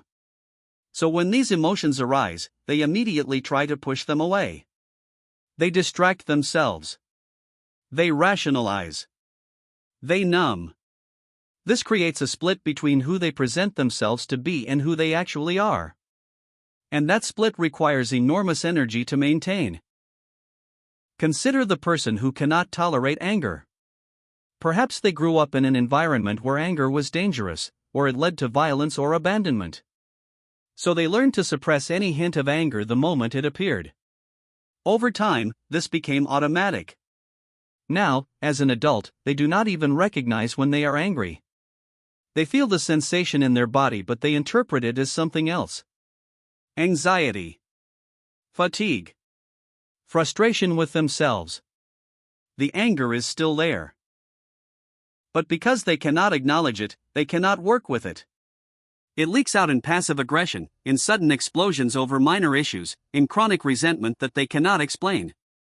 This is what happens when you try to control emotion through suppression. You do not actually control anything. You simply lose access to important information about your internal state. And without that information, you cannot make clear decisions. You are operating with incomplete data. You are trying to navigate while refusing to look at half the instruments on your dashboard. The alternative is not to indulge every emotion. It is not to act on every feeling the moment it arises. That is not power. That is reactivity. The alternative is to develop the capacity to feel your emotions fully while choosing your response consciously. To notice that you are angry without immediately needing to express that anger. To feel the fear without letting it dictate your behavior. This requires a particular kind of internal space. A gap between stimulus and response. And that gap is created through awareness. When you become aware of an emotion as it is happening, something shifts. The emotion does not control you in the same way. You are not identified with it. You can observe it. You can notice how it feels in your body. You can see the thoughts it generates.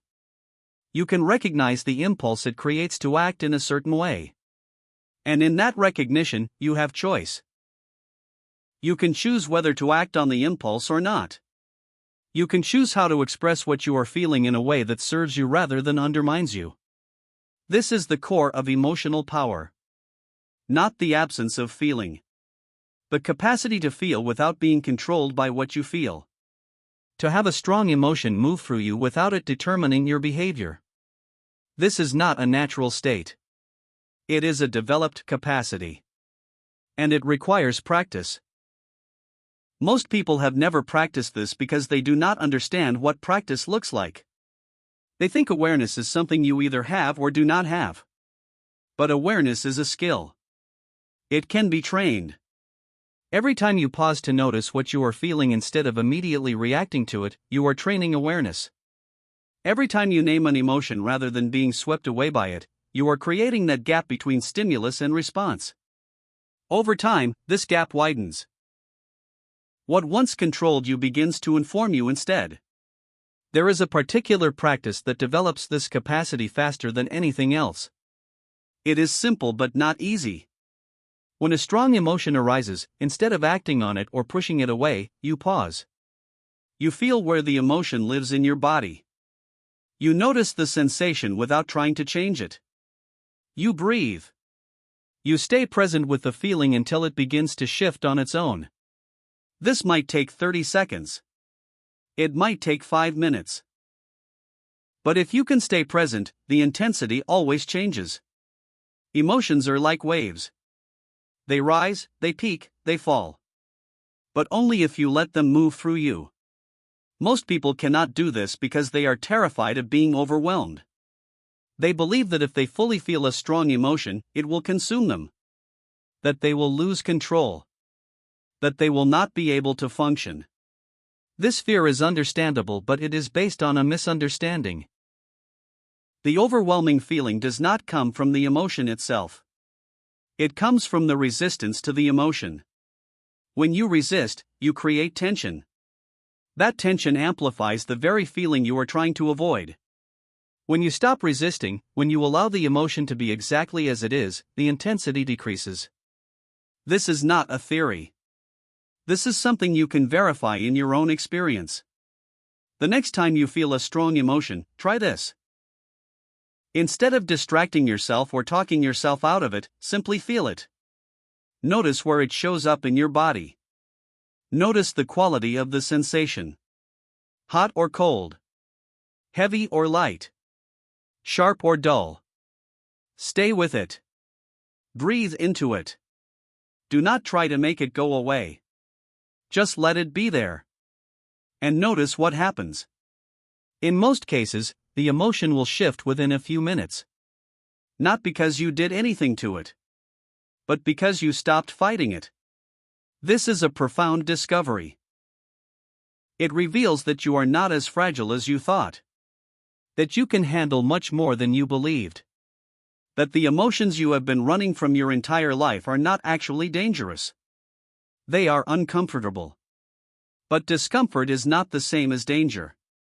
And once you know this in your body, not just intellectually, your relationship to your emotional life transforms completely. You stop needing to control your external environment to manage your internal state. You stop needing everyone around you to behave in certain ways so that you can feel okay. You stop being held hostage by your own nervous system. This is freedom. Not the freedom from feeling. The freedom to feel anything without it determining your behavior. Most people spend their lives trying to arrange their external circumstances to avoid uncomfortable emotions. They choose careers based on what will keep them safe from failure. They avoid relationships because they do not want to risk rejection. They stay in situations that make them miserable because they are afraid of the uncertainty that comes with change. This is not a strategy for a good life. This is a strategy for a small life. A life organized entirely around fear. When you develop the capacity to be with any emotion, your world expands. You can take risks because you know you can handle the fear that comes with them. You can have difficult conversations because you are not afraid of conflict. You can leave situations that do not serve you because you are not terrified of being alone. You are no longer making decisions based on emotional avoidance. You are making decisions based on what actually matters to you. This does not mean emotions stop influencing you. They do not. Emotions are designed to influence you. That is their function. But the influence becomes information rather than compulsion. You feel the fear and you use that information to assess whether there is an actual threat. If there is, you respond appropriately. If there is not, you move forward anyway. You feel the anger and you use that information to recognize that a boundary has been crossed. Then you decide how to address that boundary violation in a way that is effective rather than destructive. This brings us to a critical distinction that most people miss. There is a difference between expressing an emotion and being controlled by it. Expression can be conscious. It can be chosen. It can be skillful. When you are angry and you calmly state that something is not acceptable to you, that is expression. When you are angry and you yell at someone or say things designed to hurt them, that is not expression.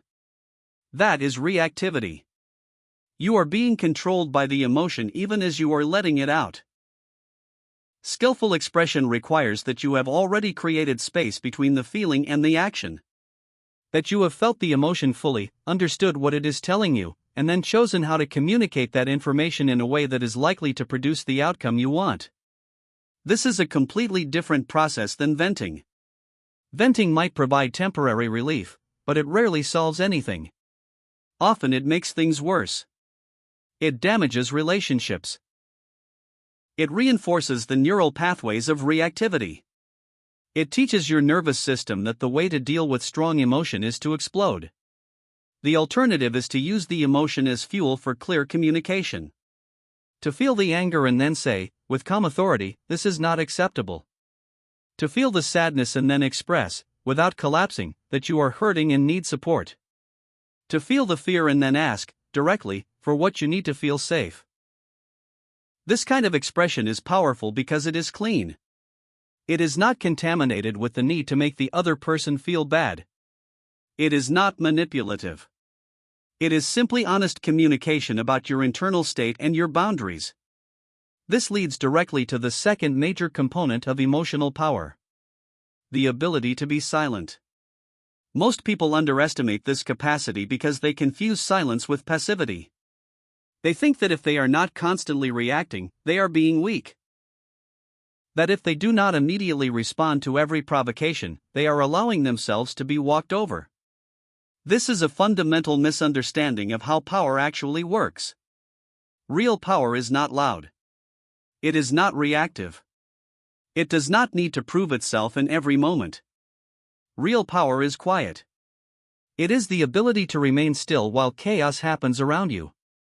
To listen while others are desperate to speak. To observe while others are frantically performing.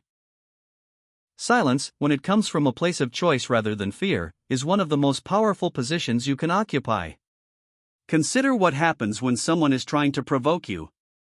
They say something designed to get a reaction. To make you angry. To make you defensive. If you react immediately, if you take the bait, you have given them exactly what they want. You have handed them control over your emotional state. They pushed a button and you responded predictably. This is not power. This is programming. But if you can remain silent, if you can hear the provocation and choose not to react, something different happens. The person who is trying to provoke you is suddenly uncertain. They were expecting a specific response and they did not get it. Now they have to recalibrate. And in that moment of recalibration, you are in control. Not because you are manipulating them, but because you are not being manipulated by them. This capacity to remain silent in the face of provocation is not about suppression. It is not about swallowing your anger and pretending everything is fine. It is about having enough internal space that you do not need to react immediately. You can feel the anger. You can acknowledge it. And you can choose to respond later, in a way and at a time that serves you, rather than reacting in the moment in a way that serves the person who provoked you. Silence is also powerful in negotiation. The person who can be comfortable with silence has an enormous advantage. Most people are so uncomfortable with silence that they will fill it with concessions. They will talk themselves into a worse position just to avoid the discomfort of saying nothing. If you can sit in silence, if you can let the other person be uncomfortable with it, they will often give you what you want simply to end the silence. But this only works if your silence comes from centeredness rather than fear.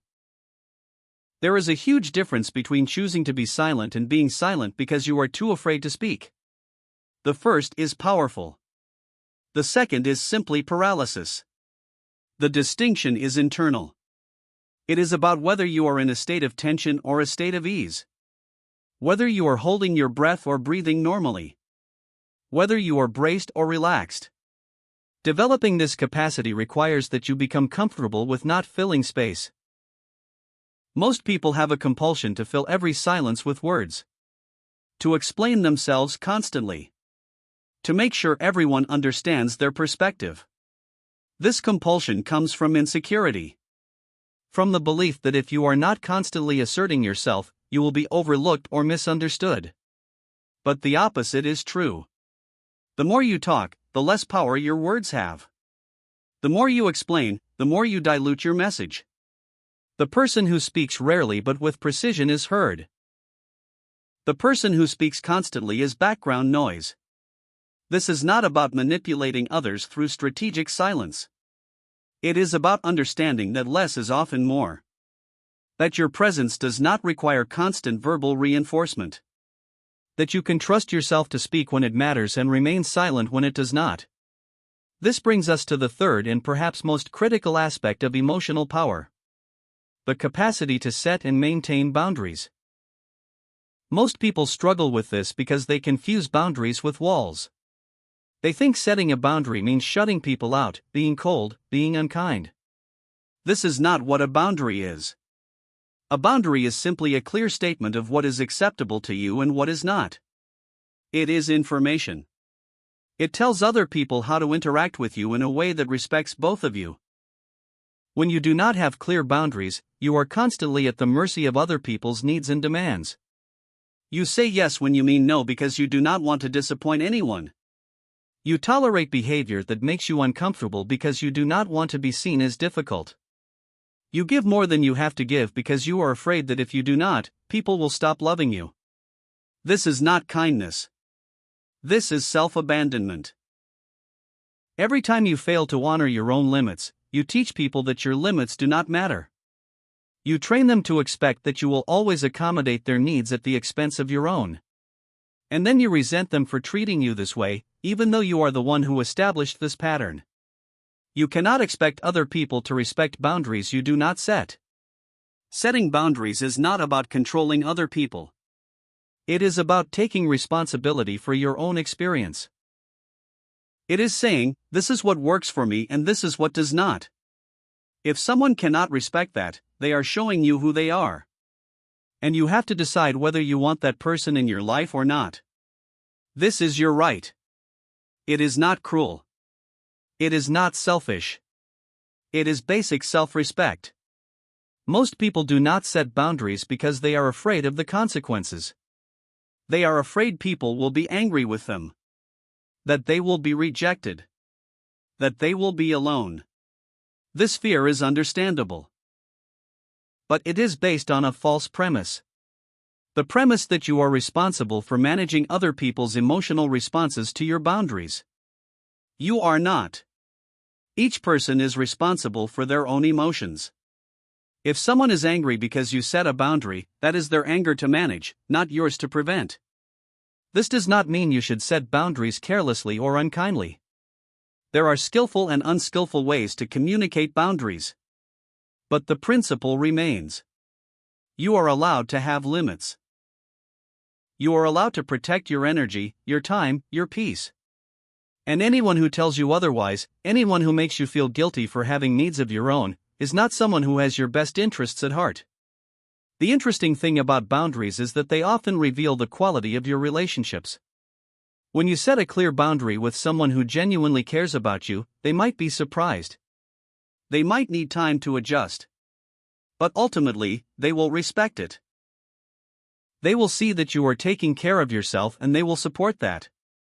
But when you set a boundary with someone who has been using you, who has been taking advantage of your lack of boundaries, they will resist. They will make you feel guilty. They will tell you that you are being unreasonable or selfish. They will do everything they can to get you to back down. This resistance is information. It tells you that this person was benefiting from your lack of boundaries. That they were not interested in a mutual relationship. They were interested in what they could get from you. And when you stop providing that, when you start respecting yourself, they have no use for you. This is painful to discover. But it is also liberating. Because now you know. Now you can make decisions based on reality rather than the story you were telling yourself about who this person was. Setting boundaries is an act of self-respect. It is you saying, I matter. My needs matter. My limits matter. This is not arrogance. This is basic dignity. And it is the foundation of all healthy relationships. Because a relationship where one person has no boundaries is not a relationship. It is a transaction. And the person without boundaries is always the one being drained. When you begin to set boundaries after years of not having them, there will be pushback. People who were used to you being endlessly available will be uncomfortable with your new limits. They will test those limits. They will see if you really mean what you say. This is where most people fail. They set a boundary, someone pushes against it, and they immediately back down. This teaches people that your boundaries are negotiable. That if they push hard enough, you will cave. If you want your boundaries to be respected, you must enforce them consistently. This does not mean being rigid or punitive. It means following through. If you say you are not available after a certain time, you do not answer calls after that time. If you say you will not tolerate being spoken to disrespectfully, you leave the conversation when disrespect occurs. You do not explain endlessly. You do not justify. You simply maintain the boundary you set. Over time, people learn that you mean what you say. And most will adjust. Some will not. Some people cannot function in relationship with someone who has boundaries. They need someone they can control, someone who will always prioritize their needs over their own. When you stop being that person, they will leave or they will escalate their behavior trying to pull you back into the old pattern. Let them leave. You do not need people in your life who only value you when you are abandoning yourself. This is where emotional power and self-respect converge. Self-respect is not something you feel. It is something you demonstrate through your choices. Through the boundaries you set. Through the behavior you tolerate and the behavior you refuse to tolerate. Through how you allow people to treat you. Every time you honor a boundary, even when it is difficult, even when people are angry with you, you are building self-respect. You are proving to yourself that you matter. That you are worth protecting. Most people wait to feel self-respect before they set boundaries. But it does not work that way. You build self-respect by acting in accordance with your values even when it is uncomfortable. The feeling follows the action. Not the other way around. If you wait until you feel worthy of boundaries before you set them, you will wait forever. You build the feeling of worthiness by treating yourself as though you are worthy, even when you do not fully believe it yet. This is the deeper work of emotional power. It is not just about managing your emotions in the moment. It is about structuring your life in a way that honors who you are and what you need. It is about creating relationships that are mutual rather than extractive. It is about being willing to be alone rather than being with people who require you to abandon yourself in order to keep them comfortable. Loneliness is a real fear. The fear of being alone keeps people in terrible situations. It keeps them accepting treatment that slowly erodes their sense of self. But there is a difference between being alone and being lonely. You can be surrounded by people and feel profoundly lonely if those people do not actually see you. If you have to perform a version of yourself to keep them around. If you cannot be honest about what you feel or what you need. That is the deepest loneliness. The loneliness of not being known. When you start setting boundaries and some people leave, yes, you might be alone more often. But you are no longer lonely in that particular way. You are no longer pretending.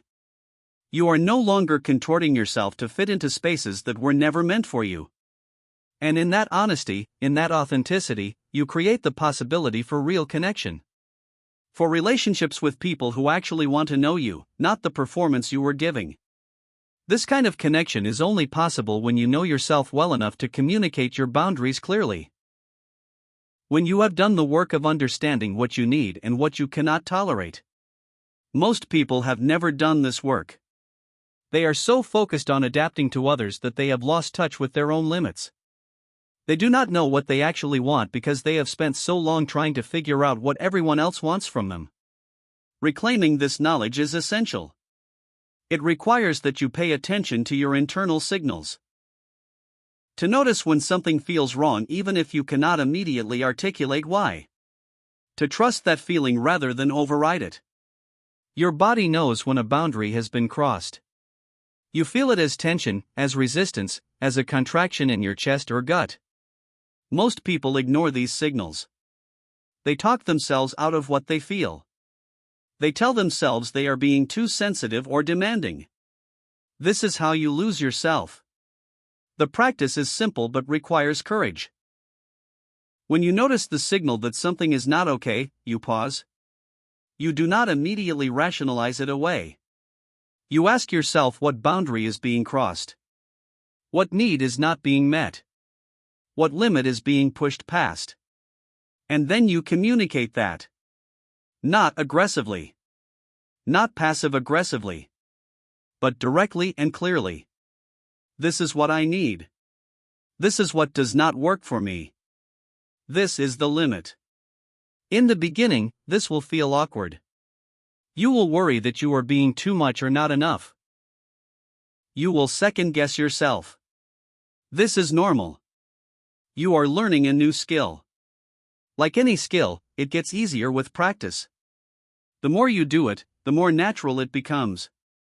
And the more you do it, the more you realize that most people respect clear communication. They might not like your boundary, but they respect that you have one. There is a particular kind of person who will never respect your boundaries. They are not confused about what you need. They understand perfectly. They simply do not care.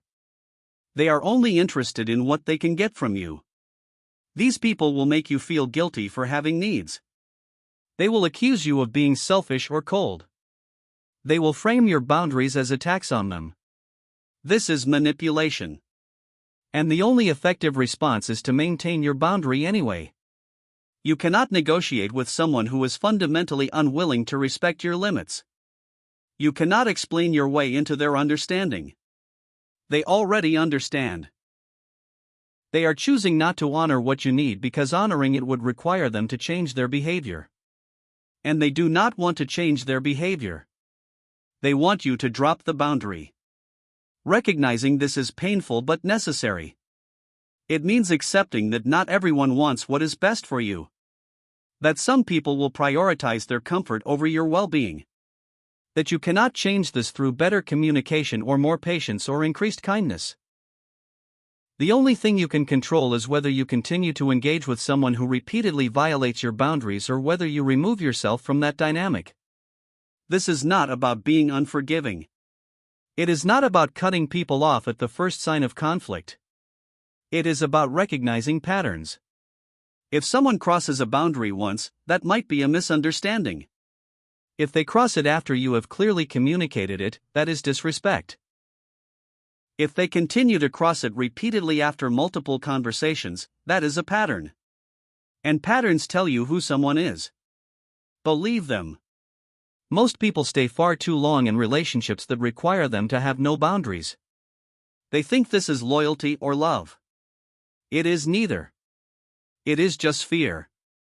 Fear of being alone. Fear of being wrong about the person. Fear of having wasted time. But staying does not undo the time already spent. It just adds more time to something that is not working. The sunk cost fallacy applies to relationships as much as it applies to anything else. When you finally do leave a situation where your boundaries were not respected, there is often a period of grief. Not just for the relationship itself, but for the version of the relationship you thought you had. for the potential you saw that never materialized. This grief is real and it deserves space. But it should not be confused with a reason to go back. You can grieve what you lost while still knowing that leaving was the right choice. Over time, as you consistently honor your boundaries, as you remove yourself from situations and relationships that require you to abandon yourself, your life changes shape. It becomes smaller in some ways. You have fewer people in it. You are less available. You say no more often. But it also becomes more true. More aligned. More yours. And in that alignment, there is a particular kind of peace. This peace is not the absence of emotion. You still feel everything. Fear, anger, sadness, joy. But you are no longer controlled by what you feel. You have the capacity to be with any emotion without it determining your behavior. You can feel angry and still speak calmly. You can feel afraid and still move forward. You can feel sad and still function. The emotions inform you, but they do not run you. This is emotional power. Not the power to never feel. The power to feel fully and respond consciously. To use your emotions as data rather than directives. To set boundaries that protect your energy and your peace. To remain silent when silence is the most powerful response. To communicate clearly when communication is required. To be comfortable with being uncomfortable. To trust yourself to handle whatever arises. This power is built slowly through practice and choice. Through the decision, repeated thousands of times, to honor what you know is true even when it is difficult. Through the willingness to be disliked by people who want you to have no limits. Through the courage to let go of relationships that require you to be less than you are. Through the patience to allow your capacity to develop at its own pace without forcing or rushing. You are not trying to become someone who does not feel. You are becoming someone who can feel anything and still remain centered. This is the difference between emotional control and emotional power. Control is brittle. It requires constant management. It fails under pressure. Power is fluid. It adapts. It remains stable regardless of conditions. And it is available to anyone willing to do the work of developing it.